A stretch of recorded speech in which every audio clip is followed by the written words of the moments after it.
Today on Commander Replay, we check out this Mayael the Anima deck and find out if our big creatures can smash their way through 2 control decks. Next on Commander Replay. Guys, in addition to my TCG affiliate player link, I now have an affiliate link with Flipside Gaming, an LGS from my hometown. You can use the promo code REPLAY to save 10% on your next order over $10. Both affiliate links are in the description below. Welcome back everyone, playing some Mayael the Anima today, and today's deck list comes to us from GoFundMe supporter Aspen. Take a look at this opening hand. We've got 3 lands, we've got ramp and card draw in the form of this Selvala. That feels pretty good to me, I'm gonna keep. And we've got a Scry Temple in there also, so we can, filter out the top of our deck a little bit.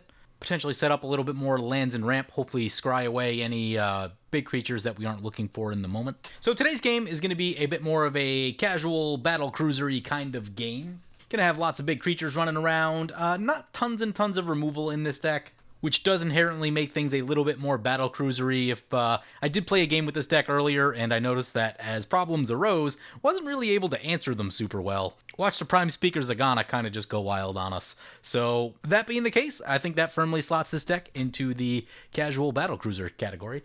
And anyway, that brings it to our first turn. There's Nakia of the Old Ways off the top. That's cool because it's a creature and it's mana doubling, so that's going to be pretty handy, I think.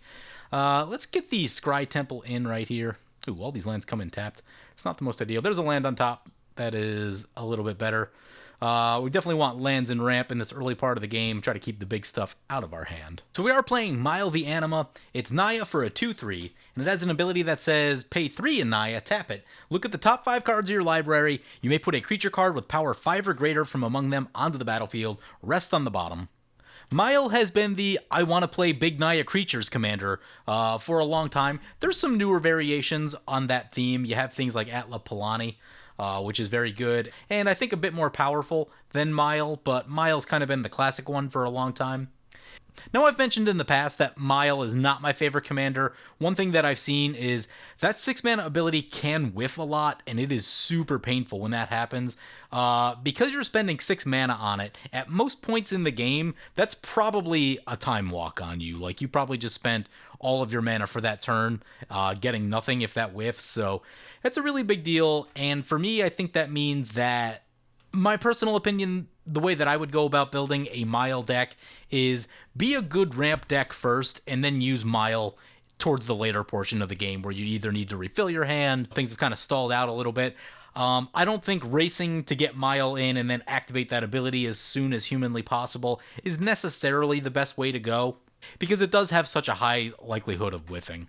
And so, like, I've been playing Winota recently, and Winota digs a card deeper, doesn't cost mana, and in general you can fill your deck with a lot more low drops than you can with things power 5 or greater.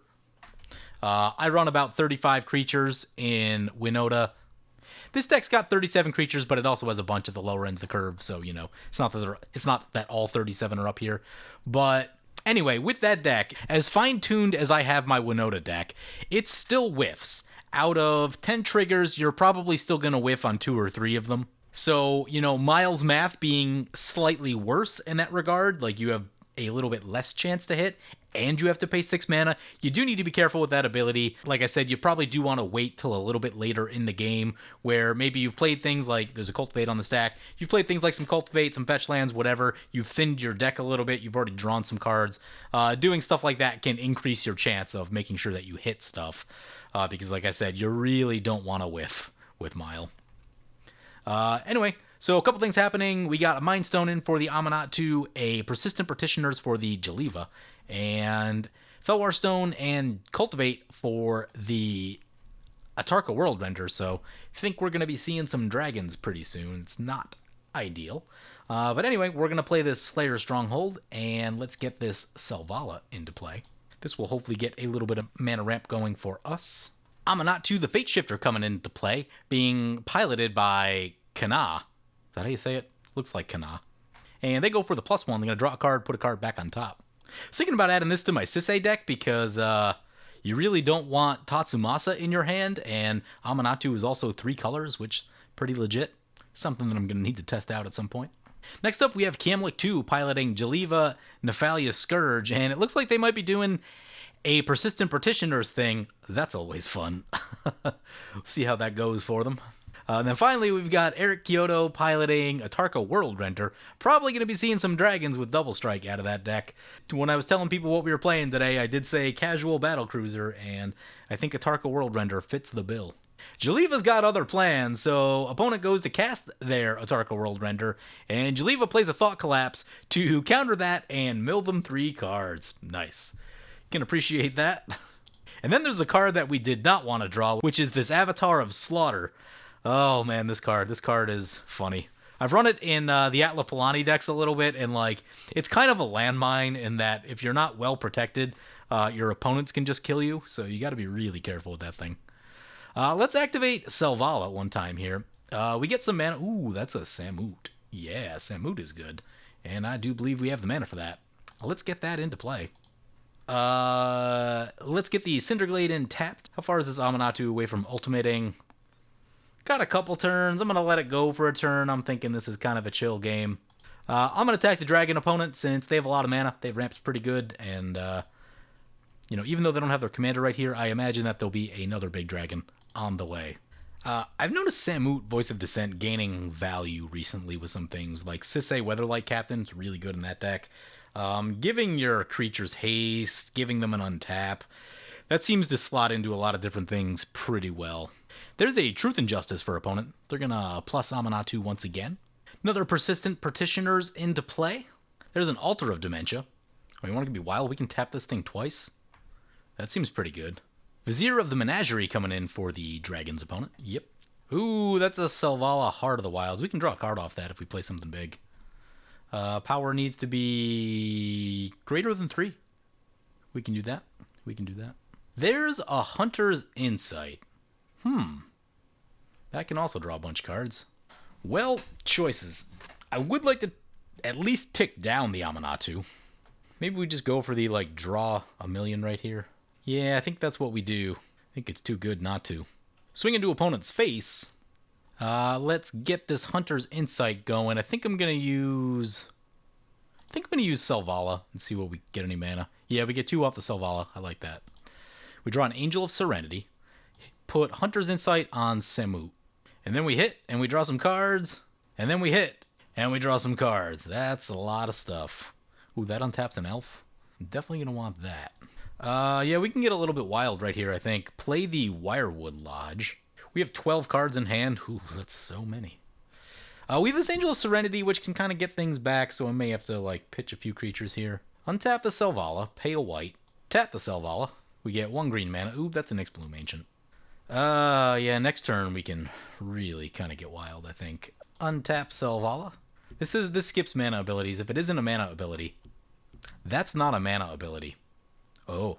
Yeah, next turn we can do some wild stuff. Tap this one more time. 3 green mana, which can bring us up to... we have a total of 5 mana remaining this turn. What do we want to do with it? I think this Tribe Scout... Oh, right, I forgot to play... Well, we drew a million cards anyway. That's not a thing we need to worry about with Selvala. Part of me wants to hold up the Heroic Intervention, but I think I'm just going to go for the Illusionist Bracer. Oh, hey now. This has haste. That gives us extra mana. So we're still at 5 mana. That was essentially a mana neutral play. Yeah, that was a mana neutral play. Gotta love those. Definitely are choking on the mana curve a little bit, though. Tap this for mana, get the Bracers. We'll put the Bracers on the Selvala and hope for the best. That's the play. Opponent's gonna Mystical Tutor. Probably a board wipe. That's what I would go for right here. Yeah, going for Toxic Deluge. Yep, well, that's gonna make me sad. So we'll want to plan accordingly with how we discard here. Need to discard some stuff. Definitely the Avatar of Slaughter. Probably gonna want the lands, actually. Elder Scale Worm, I think, has value later. Get rid of that. This Hellkite disrupted the Decorum. I mean, Decorum could be good. The Dragon's the only one that's really going to be good against. I don't think Aminatou's really going to be dumping a bunch of creatures down there. And I feel like Eerie Interlude, since we're kind of like this is the time that we would need to use the Eerie Interlude, and we've tapped out and will not be able to use it in the time that we need it. So just get rid of it. We've already got the Heroic Intervention. There's a Signet for opponent. We will need to figure out, like, we've got Slayer Stronghold, which can give things haste. Yep, there's a Deluge X4. We are going to need to, opponent's going to mill us. Sure. So we lose everything. Aminatou now on 6 loyalty. Yeah, we need to find a way to deal with that before it ultimates. Teferi's tutelage. Yep. Losing all of our ramp hurt a lot. Definitely didn't feel good. Opponent's going to draw a card, discard a card, and that'll trigger the tutelage. Target opponent mills 2 cards.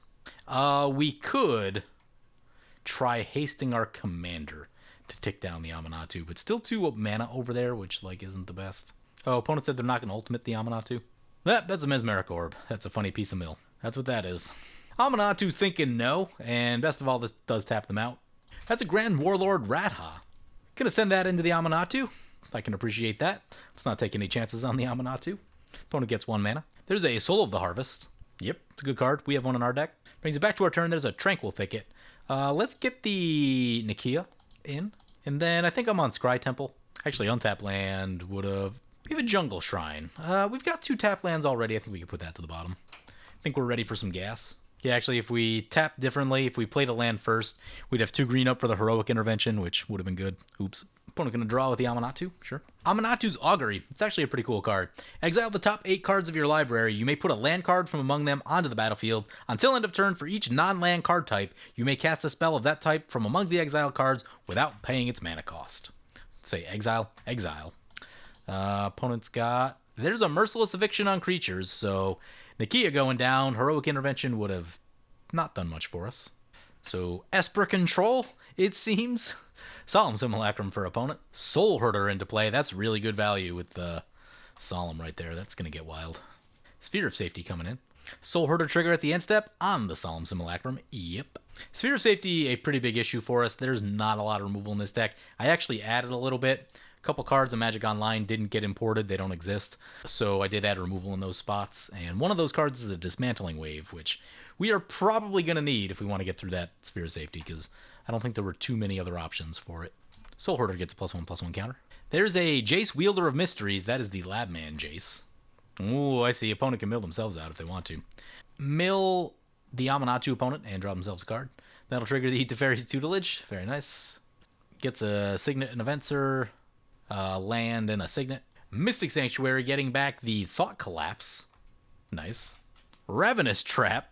If opponent had 3 or more cards put into their graveyard from anywhere this turn, you may pay 0 rather than the spell's mana cost. Exile all cards from target player's graveyard. Aminatou just lost their graveyard. Nice. Opponent's going to cycle a land.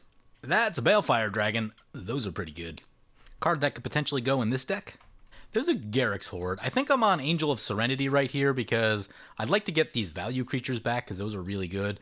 You know, if another board wipe happens here, we're not going to lose too much on this Angel of Serenity play. I'm going to get Selvala Samut. Do we go for one of opponent's creatures? Do we go for, like, the Soul Herder? I think we're just going to go for our Landmar Tribe. Like, I know we could try and break up the value over there, which is usually a thing that I do. But by doing that, we put a target on the Angel of Serenity.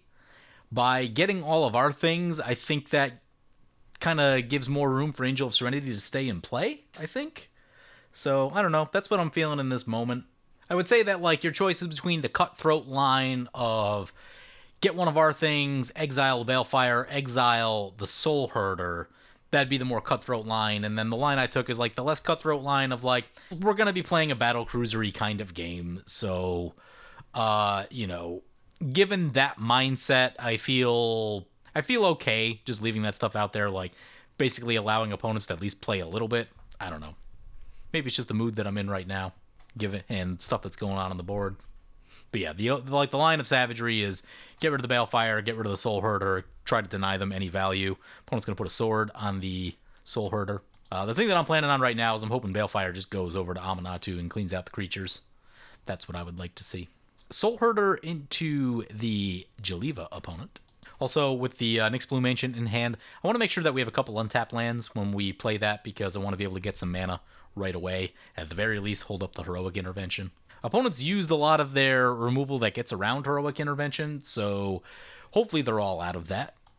Opponent's going to get a Truth and Justice trigger right here. So, ooh, hey, they can proliferate the Aminatou. Yep. That is the thing that they can do. Untap land off the top would actually be cool. We could then go see the Unwritten, leave up Heroic Intervention. Although, I guess I don't care that much if the Angel dies, so maybe it's not that important. Opponent going to blink the Solemn Simulacrum once again. And their card got manifested off something, I didn't see what. Oh, Primordial Mist into play. At the beginning of your end step, you may manifest the top card of your library. Exile a face-down permanent you control to be able to play that card this turn. Interesting. Opponent gonna plus that Jace once again. It's on 6 loyalty. There's a -8 on this Jace. Draw 7 cards, then if your library has no cards in it, you win the game. A bit underwhelming as far as like ultimates go. I think it's sort of like a middle ground minus. I wouldn't really think of it as an ultimate, though. I guess it kind of plays like an ultimate, but I guess that is a little bit different than a lot of the other War of the Spark Planeswalkers in that, like, generally they don't have ultimates, and generally they don't have pluses when they have a static ability on them. So I guess there's some power in that. Opponent passes with all their mana up. Looks like a Cyclonic Rift. Actually, it's only 6. Okay, we're good. Still, I'm probably not attacking in their direction. I'm not really excited. Basically just want something to stick. We haven't been able to have anything stick up to this point. Hasn't been ideal. Balefire Dragon swinging into the Aminatou's face. Pays the mana, looks like 2. I kind of want this to go through, but it won't kill the Soul Herder, but getting rid of the value at least with the Simulacrum will be good. Getting rid of this Manifest creature will be good, I'm sure, also. Prevent any weirdness from happening with that. Balefire hits. Unfortunately, Soul Herder out of range. Potentially, if opponent has like some artifact removal, they could blow up the sword to finish the job right there. So opponent losing some creatures, draws a card off the Solemn Simulacrum. I'm down for that. Opponent does not need to ramp anymore. That's a Teamer Sabertooth. That card's kind of ridiculous. Combos with, like, everything. Opponent not feeling that, gonna Thought Collapse them again. Counter the Teamer Sabertooth. I can appreciate that.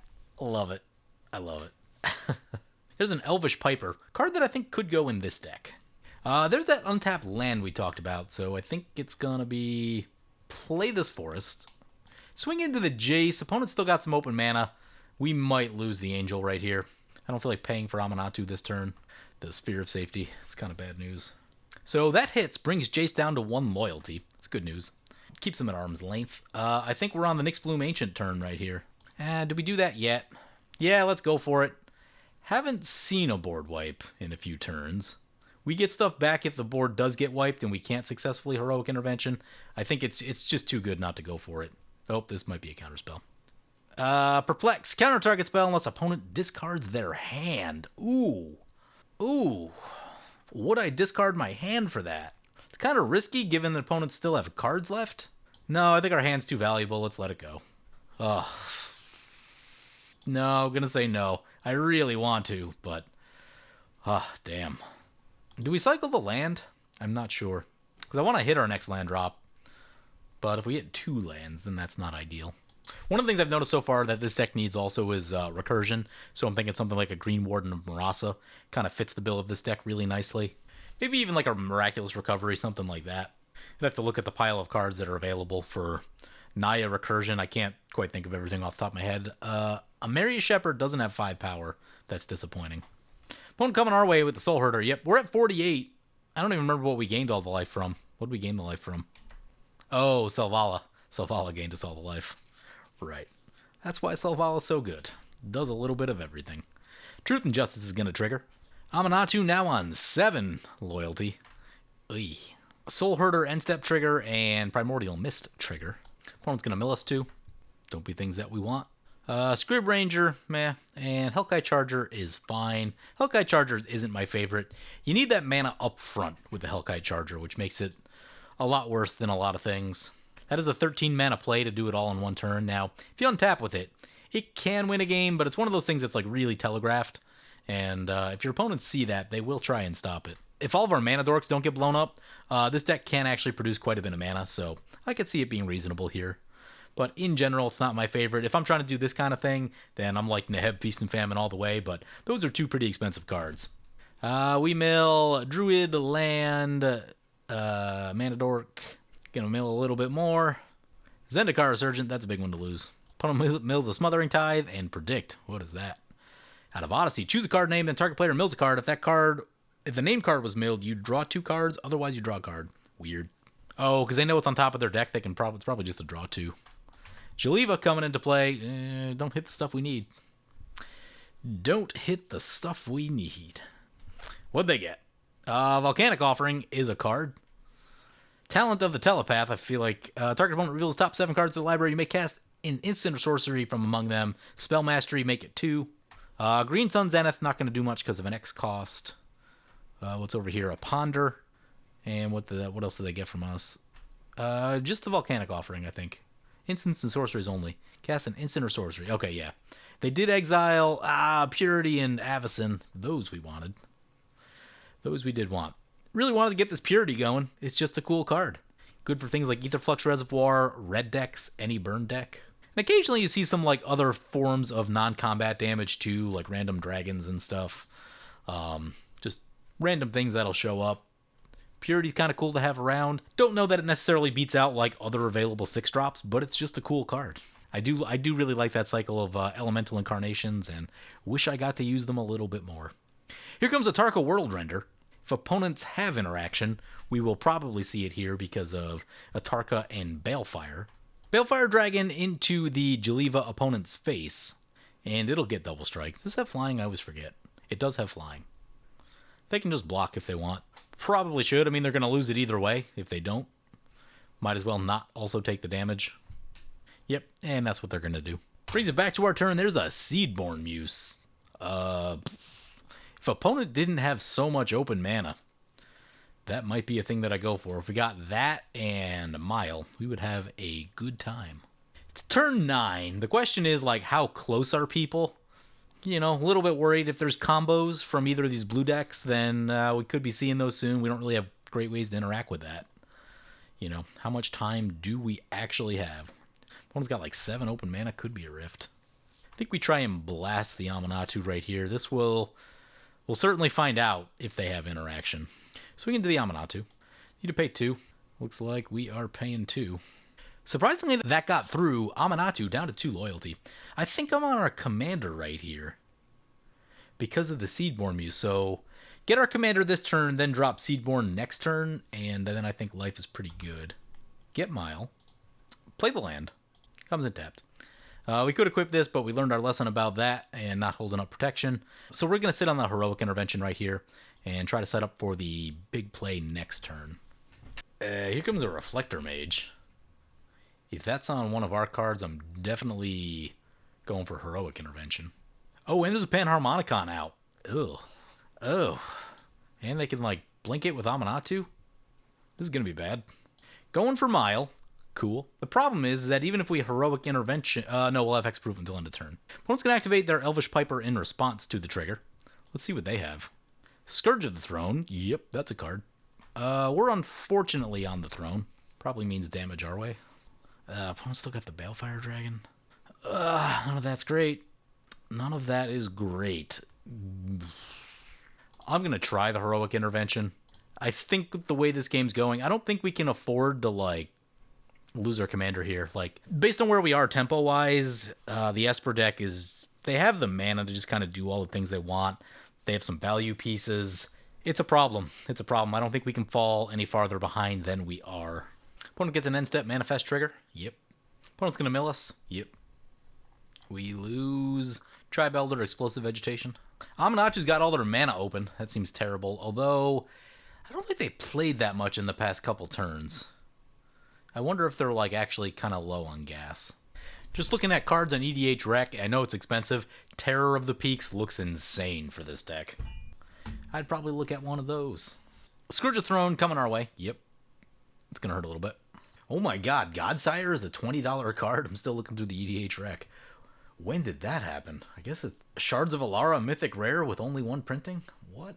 Always thought that was a junk Mythic, but apparently Samut makes it good. Let's see where opponent's going with all these attacks. So, thankfully, Balefire Dragon, not our way.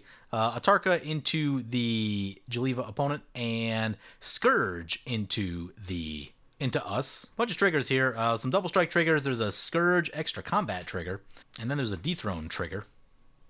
Opponent's got some damage. A lot of open mana between the blue opponents. Let's see who's interacting with what.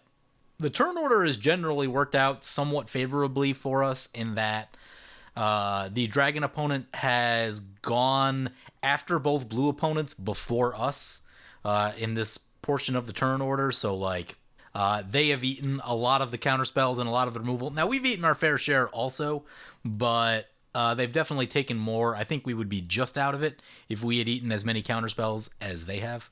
There's a Path to Exile on the Balefire Dragon. There's a Drown in the Lock on the Atarka World Render. You know, I might have shot that before they went to combat. They'll still get the extra combat, but it'll just be Scourge of the Throne.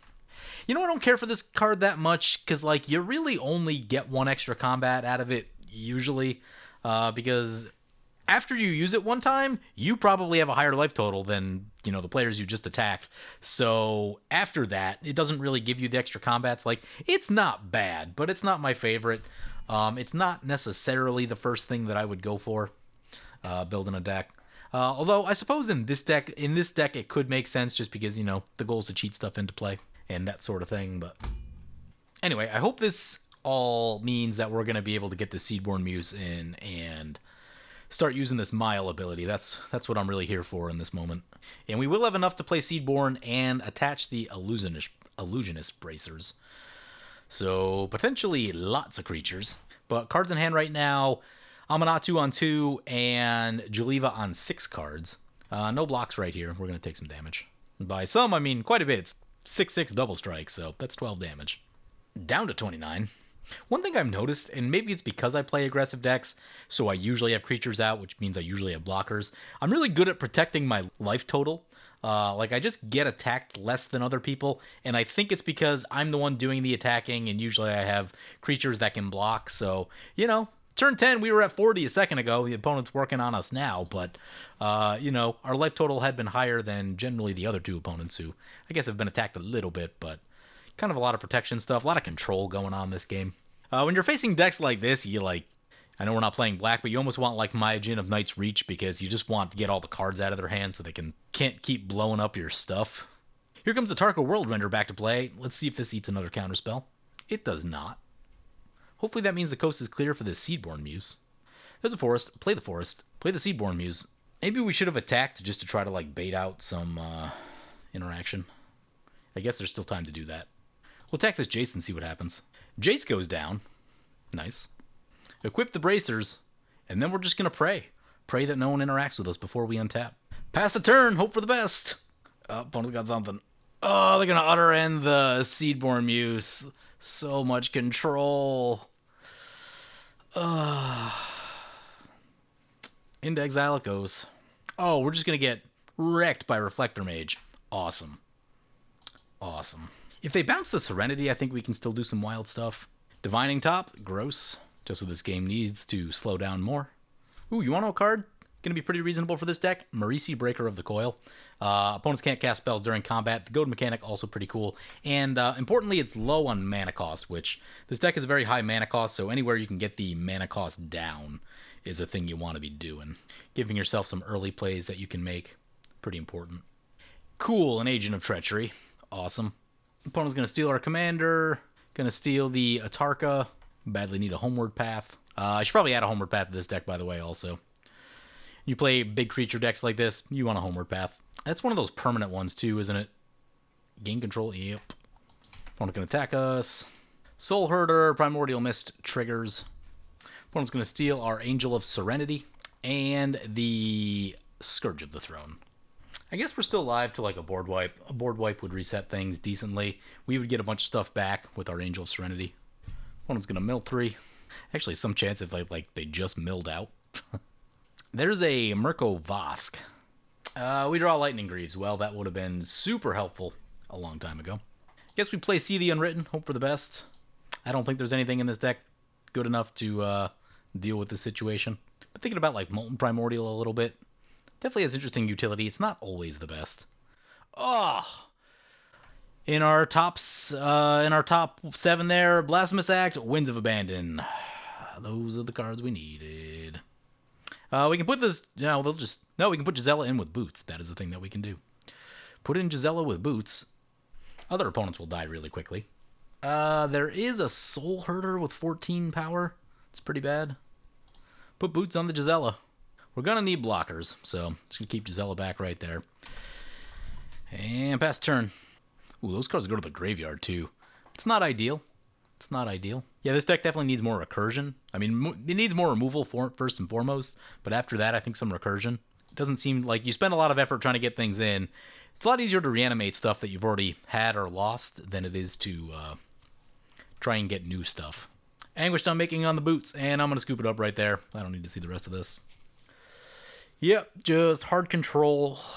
That's a particularly bad matchup for what we're doing. When you're talking about having a lot of like big creatures when you're talking about having like a lot of creatures that you tap out for, one single big creature, then yes, they are going to be prone to removal, and it is really bad when they get removed. You do need to be able to keep them into play. So there are some issues with this deck. This deck is super removal light. So here's the removal of this deck, and a bunch of these I added. So Dismantling Wave. I added these 4 things right here, so there are 5 pieces of removal in this deck. That's not going to do it. And Disrupt isn't even really removal, it's interaction. It's a good card, but... So the first thing to think about is, like, what kind of meta are you playing this deck in? If it's a very casual meta, yes, you don't need tons and tons of removal, but we certainly need more than we have. There's basically almost no way to interact with artifacts and enchantments in the deck. Calamity's Captain is the only way, really, given its current list. So I like about... For like a casual mid-power deck, I'd say about 12 pieces of removal is where I'd like to be.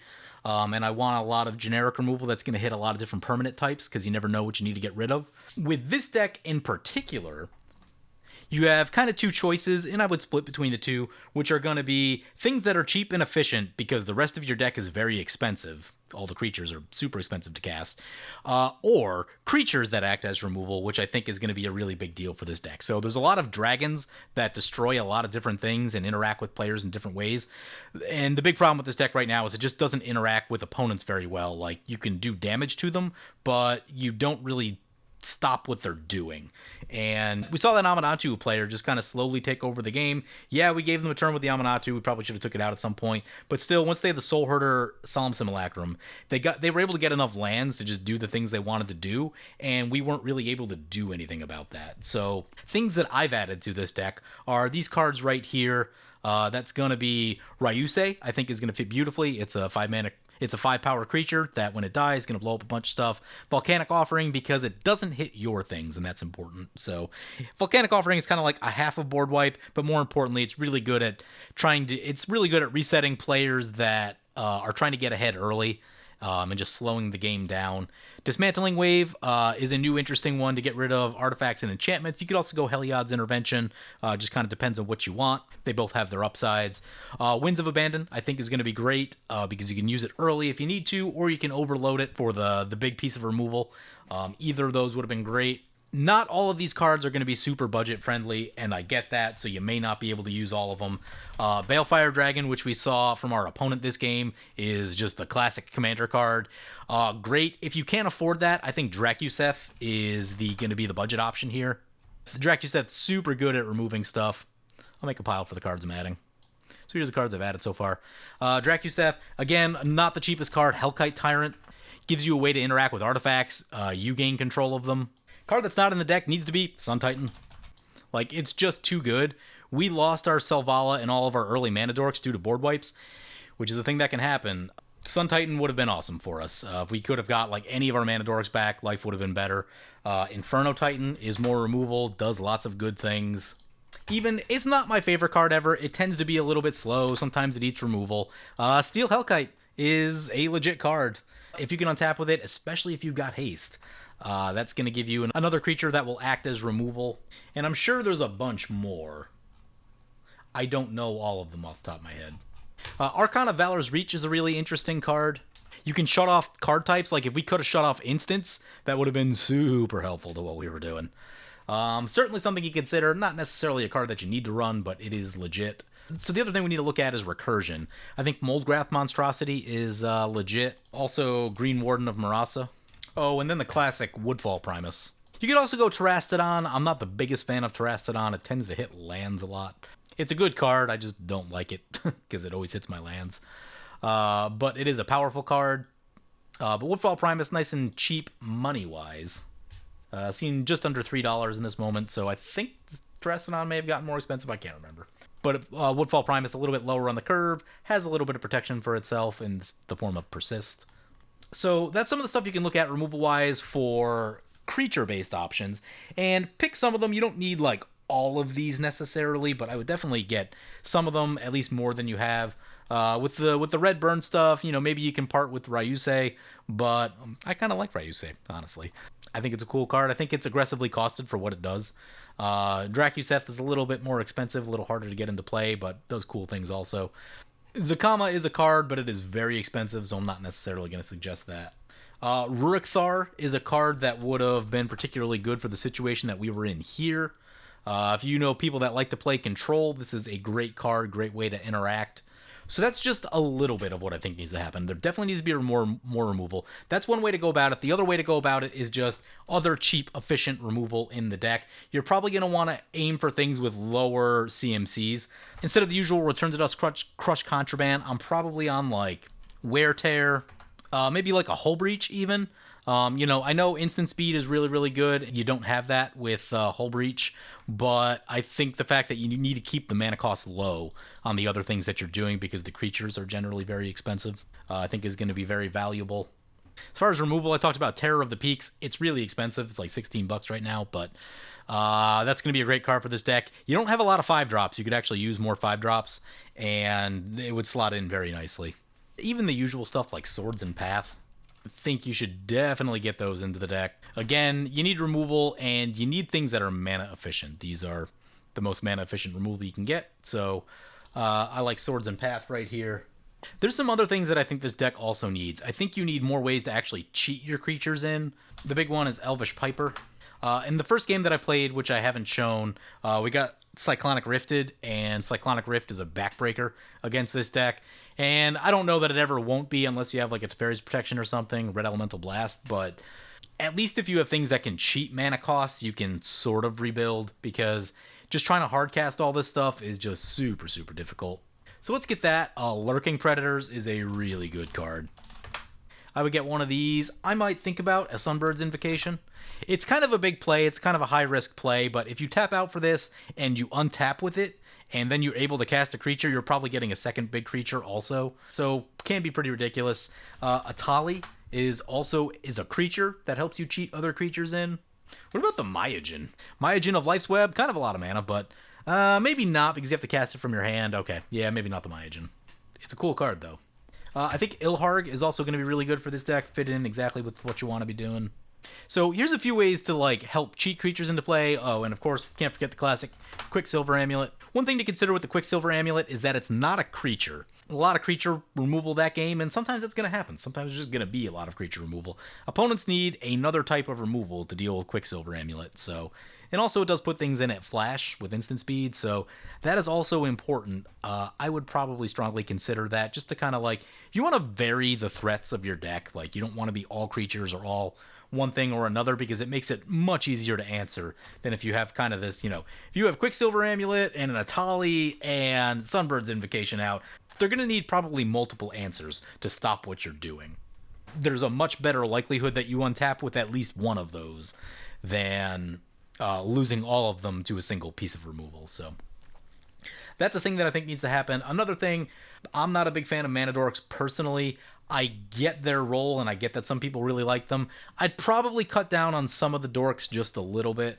Like, we got this Whisperer of the Wilds. It's a risk. I personally would take a Rampant Growth in that spot. Like in this game, we lost our creatures, and we couldn't do much. Paradise Druid, I would cut that for more Rampant Growth Farseek stuff, just because I like safer mana ramp. Like, I know that at some point people are going to play removal, they're going to play Cyclonic Rifts. Having more lands in play is what you want for those situations. And I'm not saying get rid of all the mana dorks. I'm saying get rid of the ones, like especially the 2-mana ones that they aren't really a part of any combo. They're just like a 2-mana dork without really any additional upside. I would go for a land, something land-based, even a Signet, because even Signets are going to stick a little bit better than creatures will. Now, I get it, there is some cool stuff to do with Semut, Voice of Dissent, like when your creatures are mana neutral. That is pretty cool, but I don't know, seems like a lot of risk. If your opponents are playing any interaction, there's a good likelihood that you're going to be losing mana dorks, so I've never been the biggest fan of them.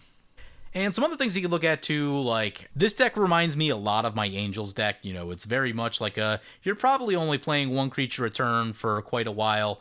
But at least with my Angel deck, like I know there's cost reduction in various places. You have Urza's Incubator, you have Herald of War, different places to get cost reduction, which also just Sword of the Animus with Aurelia. Different ways that allow you that you ramp enough to be able to get two big creatures in a turn, maybe hold up a Teferi's Protection or a piece of removal, something like that. So this deck, I don't feel like it was necessarily scaling into that same sort of thing. You kind of have to get the combo going with Mayael to really be able to do that. And this is the thing that I've talked about a lot in a bunch of different videos, that like Mayael isn't my favorite. We just played like a 12-turn game or something like that and activated Mayael exactly 0 times.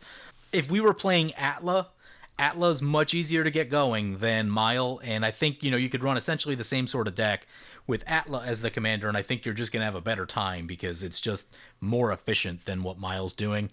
The fact that you can't whiff with Atla is huge. The fact that you can whiff with a bunch of mana invested with Mayael is not a thing that I love. This deck is very reminiscent of years of Commander past, but based on what the format's doing now, you have to interact with your opponents. Like, even if it's a casual table, quote unquote, they're still going to do powerful stuff. There's just too many powerful cards in the game that you can't let opponents have everything that they want to be doing.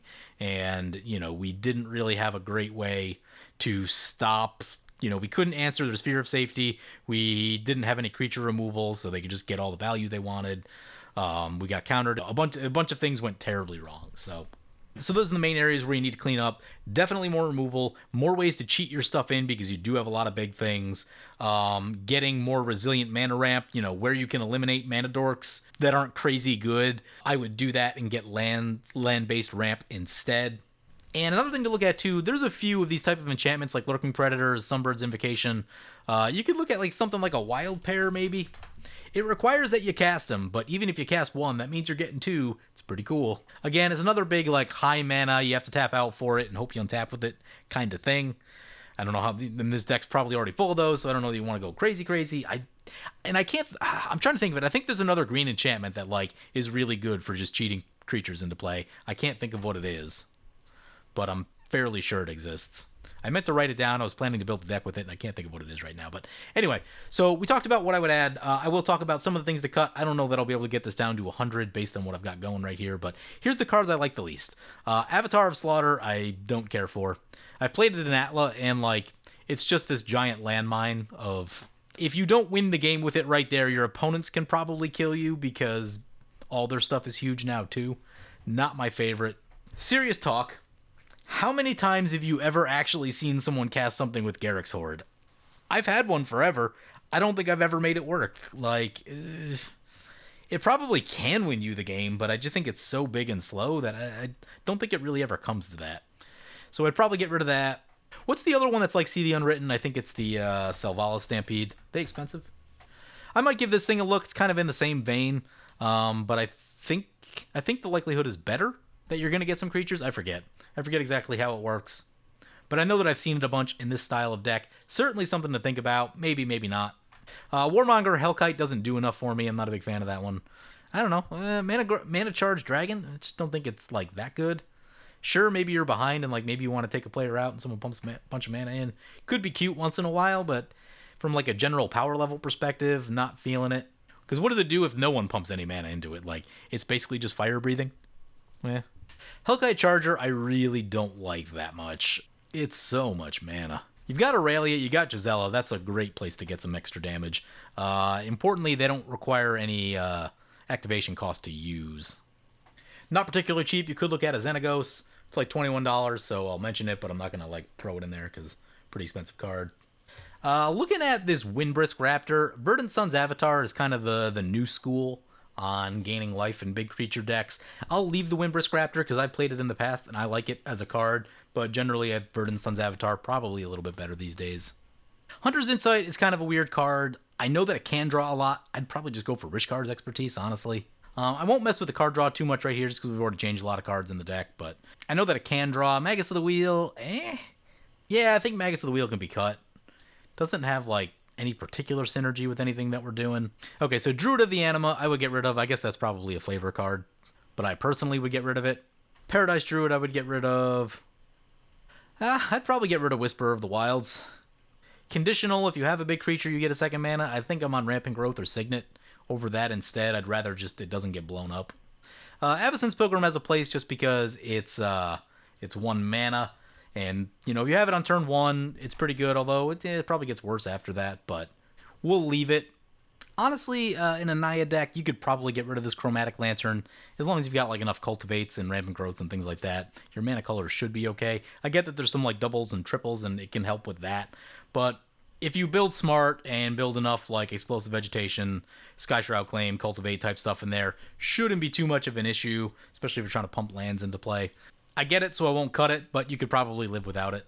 Okay, so here's a pile of stuff that I would cut. I think it's just less good than some of the other stuff that we can be running. Brings us down to 111. Yeah, there's still a lot to go, so obviously we can't add every single thing that I'm talking about here. So let's pick some stuff.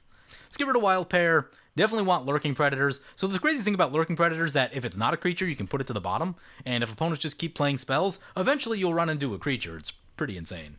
I think Sunbirds is worth giving a try. If you can like ramp into that off of one of the Mana Dorks, you know, like Lemur Tribe or one of those, you know, the bigger dorks, I think you're going to have a pretty good time. You're going to get a lot of creatures.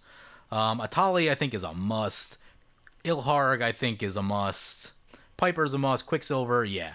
So next thing, this giant removal pile. 17 pieces, yeah, it's probably going to be a little bit too much removal. But let's at least get a little bit into the deck. Here's a big question. Do you want Drakuseth or Ryusei? I think they're kind of living in a similar space. I suppose you get rid of Inferno Titan, but I'm going to get rid of Steel Hellkite because I think this deck doesn't produce enough mana to like use Steel Hellkite and still try and cast a thing and or try and activate Mile. I think it's going to be too mana inefficient, so we'll get rid of that. I mean, honestly, I kind of just want all of these cards. I really don't want to give up any of them. I guess we can live without Ruric Thar, but you should totally bring it in against control decks and combo-y type players.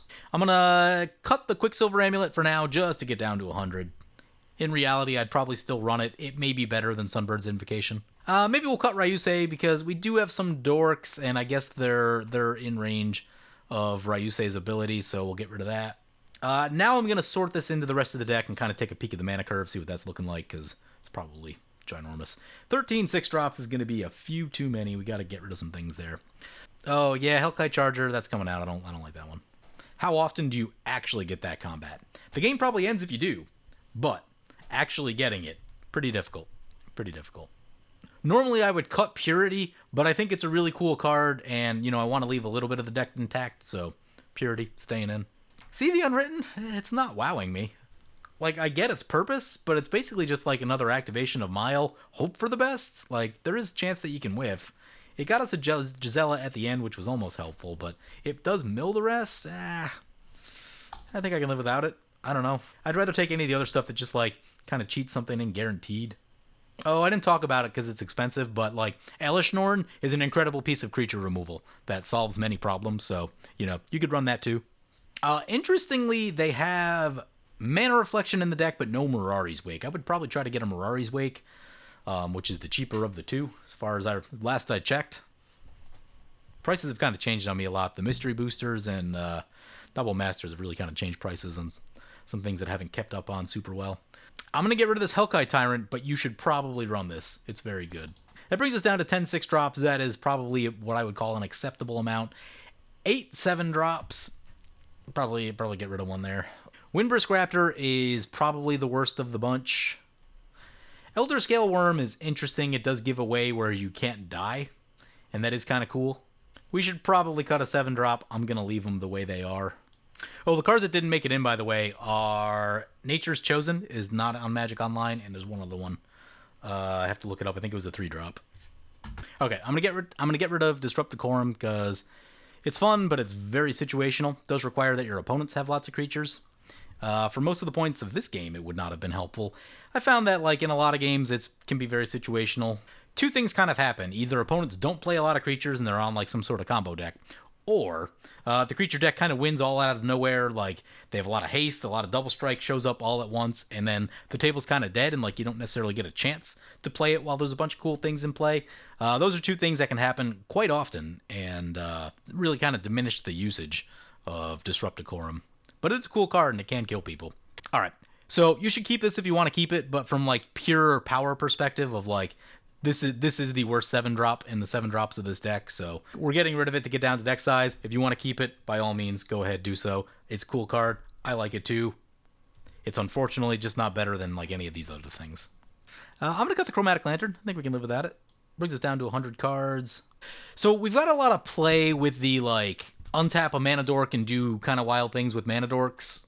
I'm not sure. Like, I'd have to play this deck more. That's like really the best direction. Especially with like, yeah, I think Quirion Ranger, because I don't love the returning of Forest. Like, you need sustained mana production, so let's get rid of that. Instill Energy, Nature Chosen, fine, because there's no like additional cost to untapping the thing, but I really don't like returning the Forest. Not down for that. That one I think is fine. You can get some extra mana pretty quickly. Yeah, there's another one of those return of Forests. I think I'd get rid of it. Instead of Hull Breach, you could also go Disenchant. Hull Breach gives you the ability to get 2 Disenchant as instant speed. Instant speed, sometimes you just need instant speed, so. But again, I would try to keep a lot of that very efficient because the rest of your deck is very expensive. I'm going to cut the Avacyn's Pilgrim. You want to know why? I'm going to add a Wild Growth. Wild Growth going to be a little bit safer than Avacyn's Pilgrim. Not going to get caught up in board wipes in the same way. We have an open deck slot. I'm going to bring in a Rampant Growth. I think we need to bring in more 2-mana plays. We're still a little bit light at 2 mana. Oh, instead of Hull Breach, you could also go Nature's Claim. That is a totally legit piece of artifact and enchantment removal. Again, trying to keep that cost down because we know that the rest of our deck is very expensive. You know, I'm thinking about things too. I'm looking at cards like Commune with Nature. Any of the cards that say, like, look at the top X whatever and look for a creature or a land, I think are going to be decent. You want to make sure you're hitting your land drops with this deck. Anything that finds lands is going to be good, but I think we still want Nature's Lore. Let's get a Nature's Lore into the deck, and I think we still want a little bit more turn 2 action. I think the deck's okay on card draw. I'm going to get rid of Hunter's Insight for additional piece of ramp right there. I think we want the ramp. So anyway, that's quite a few changes to this deck. I get it. You're not going to want to make all of these at once.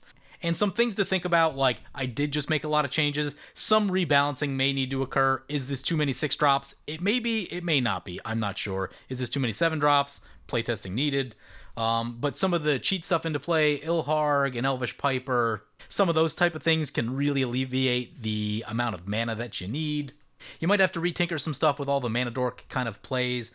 Like I said, I've never been the biggest fan of Mana Dorks. They do get wiped away in board wipes, but there is some potential there. Like, I know you can combo a little bit with some of the Selvalas, so leaving them in for that I think is very reasonable. But again, you may just need to like tinker around with some stuff and kind of reshuffle some things to really take full advantage of that stuff.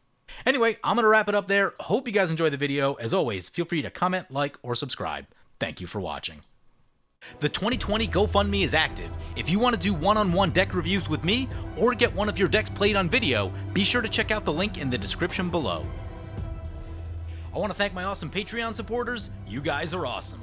If you want to help support the channel and vote on which decks I play next, feel free to check out my Patreon at the link below.